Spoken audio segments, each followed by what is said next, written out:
श्री स्वामी समर्थ हेच गाणगापूरचे दुसरे दत्तावतार श्री नृसिंह सरस्वती स्वामी महाराज आहेत। इसवी सन 1459च्या सुमारास श्री नृसिंह सरस्वतींनी गाणगापूर येथे निर्गुण पादुका स्थापित केल्या। यानंतर ते शैलयात्रेच्या निमित्ताने श्रीशैल्य पर्वताजवळ असलेल्या कर्दळी वनात अदृश्य झाले। या घनदाट हरदळीच्या वनात स्वामींनी सुमारे 300 वर्षे कठोर तपश्चर्या केली। ही तपश्चर्या एवढी तीव्र होती की ते एकाच जागी स्थिर बसून राहिले। दीर्घकाळ एकाच जागी राहिल्यामुळे त्यांच्या देहाभोवती आजूबाजूला झाडे वेली वाढल्या आणि मुंग्यांनी त्यांचे भले मोठे वारुळ तयार केले। स्वामींचा देह या वारुळात पूर्णपणे झाकला गेला होता।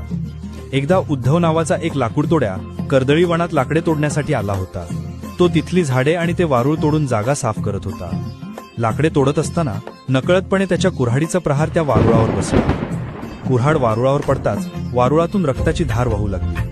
हे पाहून लाकूडतोड्या अतिशय भयभीत झाला। त्याच क्षणी वारुळातून श्री स्वामी समर्थ महाराज जागृत होऊन बाहेर आले। कुऱ्हाड लागल्यामुळे त्यांच्या मांडीला जखम झाली होती आणि रक्त वाहत होते।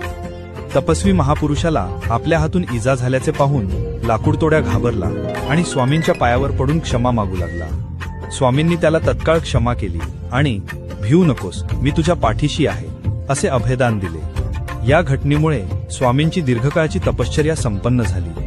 आता त्यांनी लोकांमध्ये जाऊन भक्तांवर कृपा करण्याचे, त्यांना सन्मार्गाला लावण्याचे आणि लोककल्याणाचे कार्य करण्याचे ठरवले।